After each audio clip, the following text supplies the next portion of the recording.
Patreon! Hello. How's everyone doing? Hopefully there are more of you there. I'm really trying to drum up support here.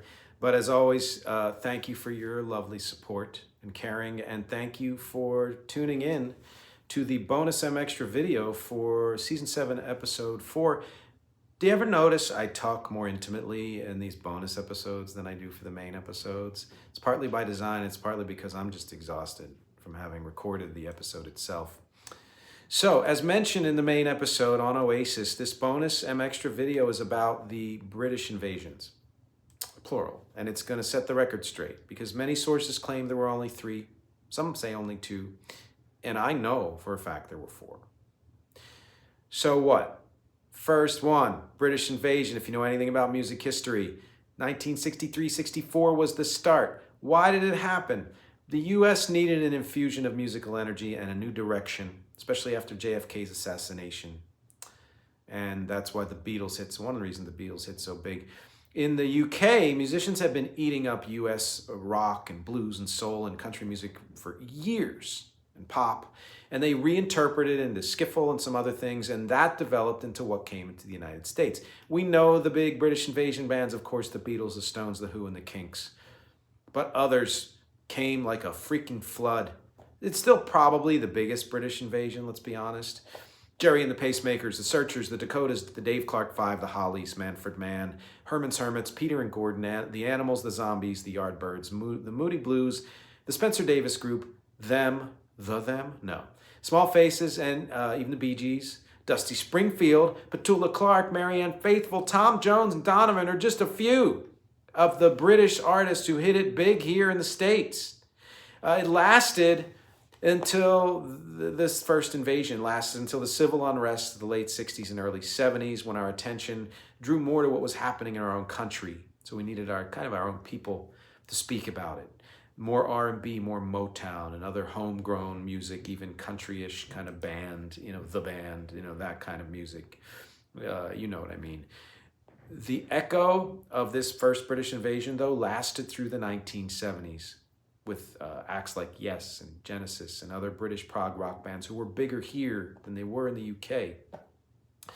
Also, harder bands like Black Sabbath, Led Zeppelin, Queen, Badfinger and the Sweet and other early power pop bands, Elton John and Bowie and other solo acts and so many others. So the Brits were here to stay. It wasn't quite as much of a phenomenon in the 70s as it was in the 60s, but that. Like I said, each one of these invasions has its echo. So the second British invasion, did you know what happened? You might not know it was called that, but it was. And it started around 1982. So why? Newer style British acts doing punk and post-punk and new romantic, I'll explain that later, have been infiltrating the US since the mid to late 1970s. The US needed a refresher from that decade. We know that punk was an answer to prog rock, etc., although it wasn't that cut and dry, but you'd get it. The bloat and bombast and everything. Either the 70s was either the mid 70s bombast or too much easy listening. So the mid to late 70s, when you had glam and punk and post-punk and, of course, hip-hop and disco, kind of washed a lot of that away.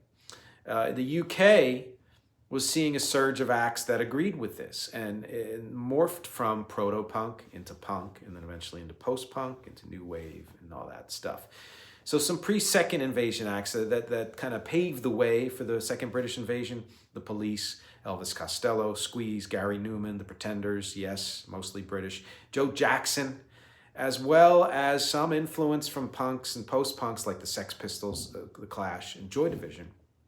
By the time the early 80s rolled around, electronic music was taking over and filling the gap left by the assassination of disco, which I've talked about in other episodes, racist, homophobic, etc. And that electronic music primed us for the new romantic movement, which in the States is known as new wave music. In the UK, it's known as new romantic. Acts like Duran Duran, right? And like the Beatles, it can be argued that Duran Duran ushered in this second invasion. I would say forefront of first British invasion, Beatles. Second British invasion, Duran Duran. You'll hear where I get to the third. Even though they'd been around since 78, it was their 1982 second album, Rio, that broke big here. Hungry Like the Wolf and all that stuff, and the title track. Following in their footsteps were bands like Human League, Thompson Twins, Soft Cell, A Flock of Seagulls. There was Billy Idol, there was Adam Ant, there was Spandau Ballet, there was Bananarama, there was the Eurythmics Culture Club, Wham! Tears for Fears, The Smiths even, Psychedelic Furs, OMD, New Order and Depeche Mode, of course, but also soloists like Robert Palmer, Bonnie Tyler, British, Welsh actually, John Waite, Paul Young.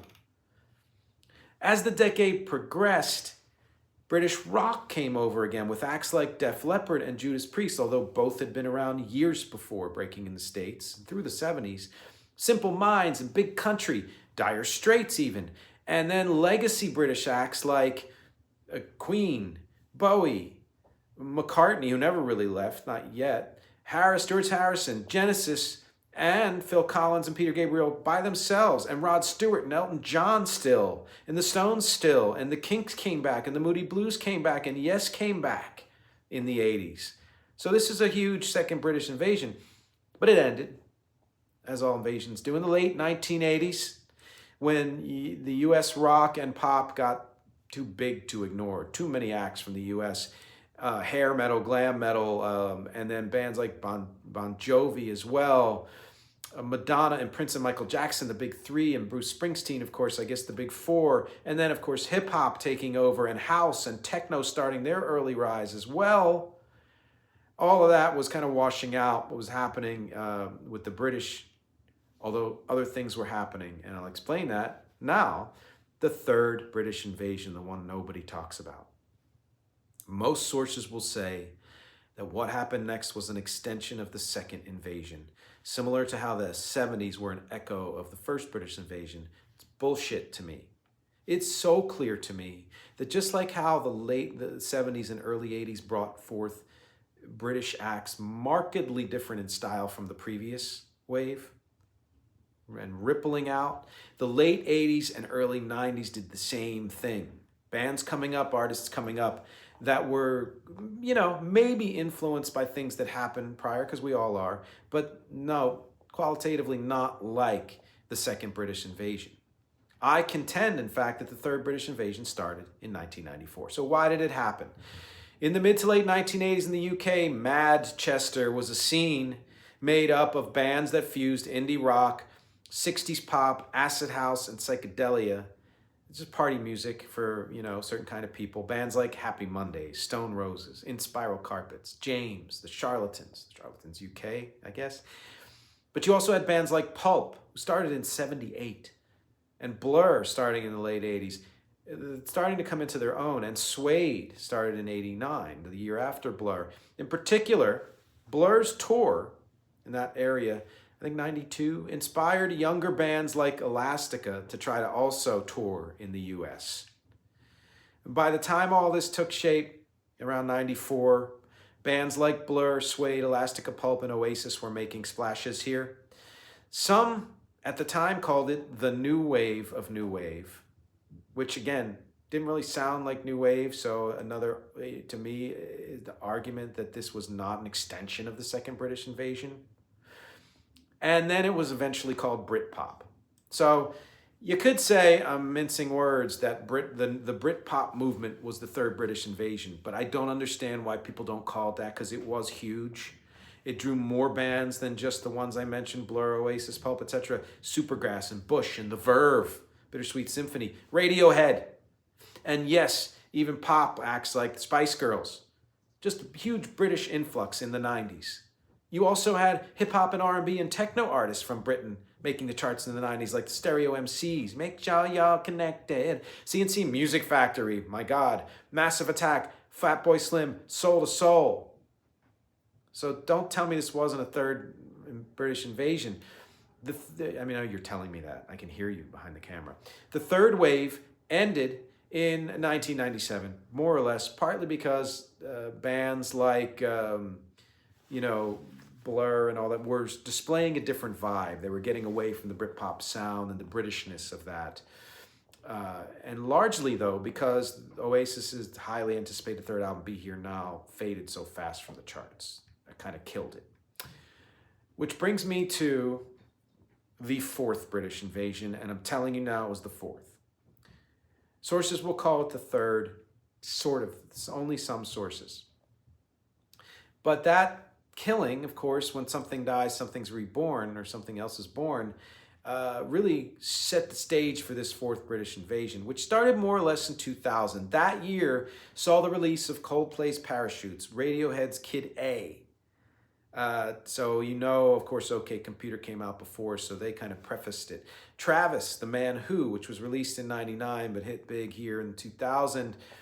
It included bands like Snow Patrol, Star Sailor, Doves, Keane, and eventually later on Kaiser Chiefs, Arctic Monkeys, Block Party. And not to mention, that's just rock. There was a huge influx of female singers like Amy Winehouse, Joss Stone, Florence Welch, Floetry, eventually Adele, Jessie J, and Leona Lewis, eventually leading to people like Ellie Goulding and One Direction. I just heard that Liam died. Sorry to hear that. Harry Styles, Ed Sheeran, Dua Lipa. So this last influx has been called the British Soul Invasion or the third British invasion. You can call it the British Soul Invasion. Cool. But I would say if you lump them together with the rock acts, the pop acts, that it should be called the fourth British invasion.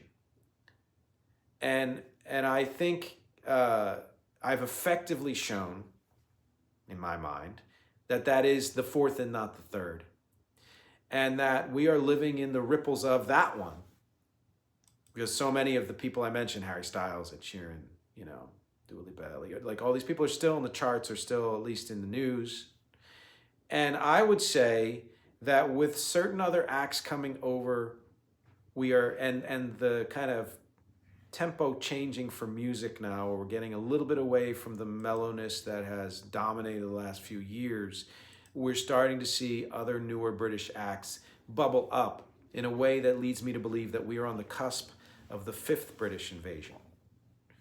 You heard it here first. And thank you for sticking with me. And I'll talk to you next week.